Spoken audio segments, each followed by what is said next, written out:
Hello students. पिछले video में आपने शेषफल प्रमेय किया था, जिसमें आपने ये देखा था कि अगर एक बहुपद x माइनस ए से किसी बहुपद px को भाग किया जाए तो शेषफल होता है p ऑफ a, pa। ठीक है, आज हम उसी को आगे बढ़ाएंगे। वो आपने किया हुआ है पहले भी, लेकिन थोड़ा सा आप उसको औपचारिक तरीके से देखिए, और उसका नाम है गुणनखंड प्रमेय। आप कैसे शेषफल ज्ञात करना है वो तो शेषफल प्रमेय से जानते ही हैं। अगर वो शेषफल हमारा ज़ीरो आ जाए तो x माइनस से जो है वो px का गुणनखंड हो जाता है, और इसी को गुणनखंड प्रमेय कह देते हैं। ठीक है, तो गुणनखंड प्रमेय क्या है? यदि px एक बहुपद है, ठीक है, एक या एक से अधिक घात वाला बहुपद है px, और a कोई वास्तविक संख्या है, तो हम क्या करते हैं, px को अगर x माइनस ए से भाग करते हैं, ये आप पहले कर चुके हैं। px को अगर हम x माइनस ए से भाग करते हैं तो शेषफल आता है pa। ये किया हुआ है आपने पहले। अगर वही pa बराबर ज़ीरो के आए, यानी कि शेषफल अगर ज़ीरो आ जाए, तो x माइनस ए px का क्या हो जाता है, गुणनखंड हो जाता है, और इसको हम क्या कह देते हैं, गुणनखंड प्रमेय। ठीक है ना। तो चलिए, प्रश्नावली 2.4 इस पर आधारित है, वो करते हैं। आप पहले जो क्वेश्चन कर चुके हैं उसमें शेषफल पता करना जानते हैं आप, तो उसी तरह से आगे के प्रश्न चलेंगे। प्रश्नावली का पहला क्वेश्चन देखते हैं क्या है। बताइए कि निम्नलिखित बहुपद में से किस बहुपद का एक गुणनखंड x प्लस 1 है। पता करना है कि किसका गुणनखंड x प्लस 1 है। तो ये आपका पहला बहुपद दिया हुआ है प्रश्न में, और आपको पता करना है कि x प्लस 1 इसका गुणनखंड है या नहीं। ठीक है, तो आपको करना क्या है, x प्लस 1 से इसको भाग करके शेषफल पता करना है। क्या आएगा पहले, अब px तो ये मान लो। सबसे पहले आप पहला स्टेप आप क्या करोगे, px को ये मान लोगे। अब ये a क्या आएगा, a के लिए आप इसको ज़ीरो पुट करो, पहले आपको कराया हुआ है, उससे x आ गया -1, तो a हो गया आपका -1। अब शेषफल क्या होता है, pa, और a कितना है, -1, तो p -1 निकालना है आपने। px ये है, यहाँ x की जगह हर जगह -1 पुट कर दो, तो p -1 आ जाएगा। तो क्या आ गया, -1 का क्यूब प्लस -1 का स्क्वायर प्लस x की जगह -1, और ये +1 ऐसे ही।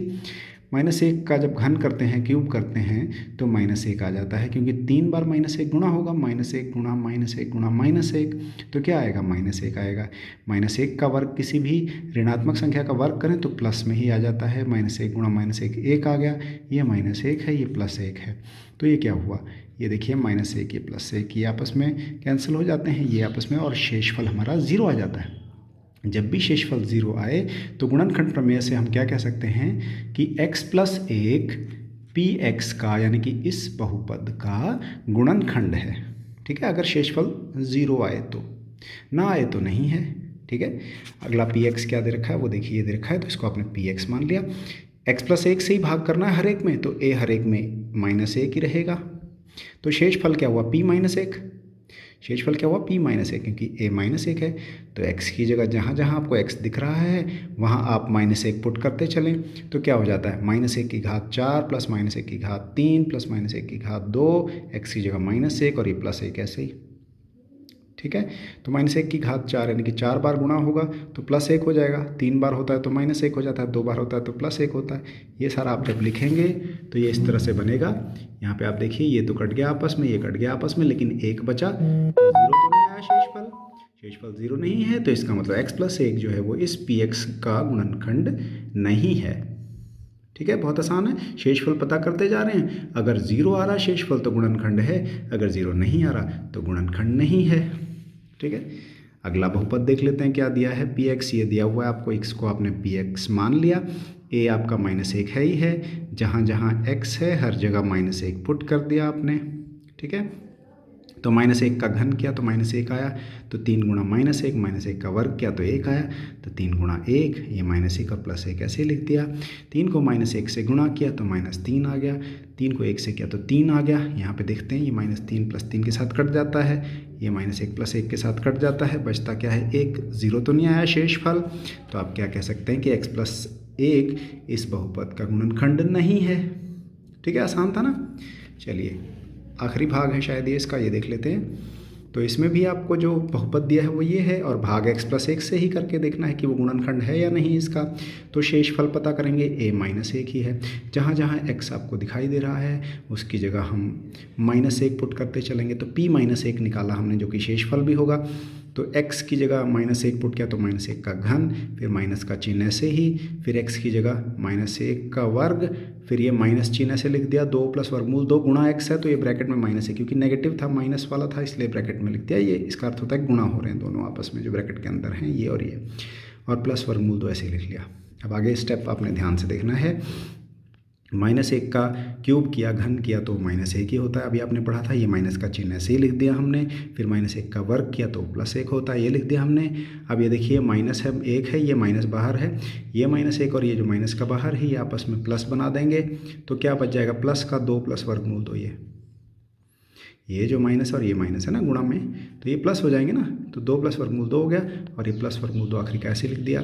अब यहाँ पे आप देखिए कि इसमें आपको -1 और -1 ये क्या हो गया, -2 हो गया। -1 और -1 क्या हो गया, -2 हो गया। ठीक है जी, -2 + 2 ये आपका आ गया -2 + 2 + वर्गमूल 2 कितनी बार है, 2 बार है, तो ये हो गया आपका 2 वर्गमूल 2। तो -2 + 2 तो आपके कट जाते हैं और बचा क्या, 2 वर्गमूल 2। 0 तो नहीं आया ना, तो इसका मतलब x+1 इसका भी गुणनखंड नहीं है। ठीक है ना। चलिए अगला प्रश्न भी वही है, सेम ही गुणनखंड प्रमेय लागू करके बताइए कि निम्नलिखित स्थितियों में से बहुपद gx बहुपद px का गुणनखंड है या नहीं। px ये दे रखा है, gx ये दे रखा है, ये बताना आपको कि gx ये वाला px यानी कि इसका गुणनखंड है या नहीं। तो आप क्या करेंगे, जब इसको इससे भाग देंगे, शेषफल पता करेंगे, अगर वो 0 आ गया तो गुणनखंड है, नहीं तो नहीं है। इससे भाग देना है, ये पता करना कि गुणनखंड है या नहीं। तो a इसको 0 पुट करके निकाल लिया हमने, x+1 को 0 पुट किया तो x आ गया -1, है ना। तो अब इसको -1 से भाग देने पर शेषफल क्या बचेगा, p-1, है ना। तो x की जगह क्या क्या पुट कर दिया, हर जगह -1, तो p-1 निकाल लिया। तो 2 ऐसे ही लिख दिया, -1 x की जगह -1, x की जगह -1, -2 ऐसे ही, x की जगह -1, -1 का घन -1 होता है, -1 का वर्ग 1 होता है। ये -2 गुणा -1 हो रहे हैं तो ये +2 हो गया और ये -1 ऐसे लिख दिया। तो 2 गुणा -1 -2 हो गया, ये +1 हो गया, ये +2 हो गया, ये -1। 2 से 2, ये -2 से +2 कट गया, -1 से +1 कट गया और आपके पास शेषफल आ गया 0। तो आप क्या कह सकते हैं कि जो gx है यानी कि x+1 px का गुणनखंड है, क्योंकि शेषफल 0 आ गया। ठीक है जी। चलिए ये 2 भाग आप खुद करके देखिए। इसमें जो आप a निकालेंगे वो x+2 को 0 पुट करके -2 आ गया a, तो p ऑफ -2 निकालना होगा। अगर वो 0 आया तो gx px का गुणनखंड होगा, नहीं तो नहीं होगा। यहाँ पे x-3 को 0 पुट करिए आप तो x = 3 आ जाएगा। अगर वो शेषफल 0 आया तो गुणनखंड होगा, नहीं तो नहीं होगा। ठीक है ना। चलिए अगला बड़ा इंपॉर्टेंट प्रश्न है, ये कर लेते हैं। k का मान ज्ञात कीजिए जबकि निम्नलिखित स्थितियों में से प्रत्येक स्थिति में x-1 px का एक गुणनखंड है। कौन गुणनखंड है, x-1। तो जब x-1 से भाग करके शेषफल निकालें तो वो 0 होगा, क्योंकि गुणनखंड दे रखा है इसमें। तो हम जो भी शेषफल आएगा उसको क्या लेके चलेंगे, 0 लेके चलेंगे, क्योंकि गुणनखंड प्रमेय यही कहता है कि अगर शेषफल 0 आए तो जिससे भाग कर रहे हैं वो px का गुणनखंड होता है। तो यहाँ पे x-1 से भाग करना है और px का गुणनखंड दिया हुआ x-1 तो शेषफल 0 लेंगे। तो x-1 को 0 पुट किया तो x 1 आ गया, तो a आपका 1 आ गया। यहाँ सबसे पहली चीज़ तो ये है, px दिया हुआ है आपको, तो आप p1 निकालेंगे क्योंकि a तो 1 है ना। तो p1 शेषफल होगा, शेषफल निकालेंगे तो शेषफल आया आपका p1, x की जगह 1 पुट करिए तो 1 का वर्ग +1 + k, तो 1 + 1 2 हो गया, 2 + k तो k + 2 आ गया। लेकिन हमें क्या दिया हुआ है प्रश्न में कि x-1 इसका गुणनखंड है। तो गुणनखंड है तो ये शेषफल किसके बराबर होना चाहिए, 0 के बराबर होना चाहिए। तो इस शेषफल को हम क्या पुट करेंगे, 0 पुट करेंगे। तो 0 पुट करेंगे तो k निकालना है तो +2 को उधर ले गए, -2 हो गया, 0 - 2 -2 हो गया।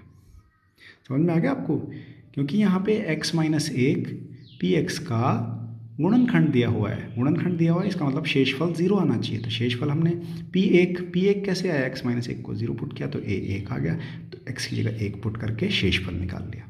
वो ज़ीरो आ गया नहीं, ज़ीरो दिया हुआ है क्योंकि गुणनखंड आपने x-1 को लेके चलना है।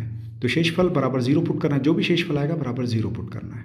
ठीक है, चलिए अगला भाग आपको यही पता करना है हर में कि x-1 px का गुणनखंड दिया हुआ है, तो k का मान पता करना है। यहाँ पे भी x-1 को ज़ीरो पुट किया तो x1 आ गया, तो शेषफल क्या है p1। ठीक है, तो x की जगह 1 पुट कर दीजिए हर जगह। देखिए k गुणा 1 प्लस वर्गमूल 2 ऐसे ही लिख दिया, 2 गुणा 1 का वर्ग, 1 का वर्ग 1 हो गया, 2 गुणा 1 1 हो गया, k गुणा 1 k हो गया प्लस वर्गमूल 2। अब x-1 px का गुणनखंड है, इसलिए शेषफल क्या लेके चलेंगे, ज़ीरो। तो ये जो भी शेषफल आया आपका इसको बराबर ज़ीरो ले लेंगे आप। ठीक है, तो बराबर ज़ीरो ले लीजिए इसको। तो क्या होगा, k निकालना, k को इधर ही रखा, 2 को उधर ले गए -2 हो गया, वर्गमूल 2 को उधर ले गए -वर्गमूल 2 हो गया। इसको आपने ऐसे रखना क्योंकि ये परिमेय है, ये अपरिमेय है, ऐसे ही रहेंगे, जुड़ तो सकते नहीं आपस में। चलिए अगला भाग भी वही है, px ये दिया हुआ है तो a आपका 1 ही रहेगा क्योंकि x-1 से ही दिया हुआ है कि गुणनखंड है सभी का। तो शेषफल निकालेंगे, शेषफल क्या होगा p1, तो x की जगह 1। ठीक है, तो k गुणा 1 का वर्ग हो गया, ये गलती से -1 लिखा गया, 1 का वर्ग माइनस वर्गमूल 2 गुणा 1 प्लस 1, तो ये हो गया k गुणा 1 का वर्ग k माइनस वर्गमूल 2 गुणा 1 वर्गमूल 2 प्लस 1। तो शेषफल कितना, ज़ीरो लेके चलना है, ज़ीरो, क्योंकि आपको गुणनखंड दिया हुआ है x-1 px का। तो शेषफल जो भी आया था उसको ज़ीरो, तो k निकालना है, k को यहीं रखेंगे, वर्गमूल 2 माइनस का है, उधर गया तो प्लस का हो गया, 1 प्लस का है यहाँ, उधर गया तो माइनस का हो गया, तो k आ गया। ठीक है, आखिरी भाग देखिए इसका, px आपको दिया हुआ है ये, तो शेषफल निकाला हमने, p1 है, x की जगह 1 पुट करते गए, तो ये आ गया k -3 प्लस k और k जुड़ के 2k हो गए, -3 ऐसे ही रहा। शेषफल को फिर आपने क्या लिया, ज़ीरो लिया, तो 2k -3 बराबर ज़ीरो हुआ, तो 2k बराबर 3, k आ गया 3/2 क्योंकि 2 यहाँ गुणा में था, दूसरी साइड गया तो भाग में आ गया। ठीक है जी, तो ये आपने कर लेने हैं सारे। और आपका आज का जो होमवर्क है वो देखिए क्या है, ये प्रश्न है आपका कि जांच कीजिए कि x-1 निम्नलिखित का गुणनखंड है या नहीं। x-1 इन सभी का गुणनखंड है या नहीं। तो a जो रहेगा आपका वो हर स्थिति में 1 ही रहेगा। शेषफल पता करते जाना है, अगर ज़ीरो आया तो गुणनखंड होगा, नहीं तो नहीं होगा। ठीक है, तो स्टूडेंट्स ये था आज का काम। तो आज की वीडियो में इतना ही, अगली वीडियो तक प्रैक्टिस करते रहिए। All the best.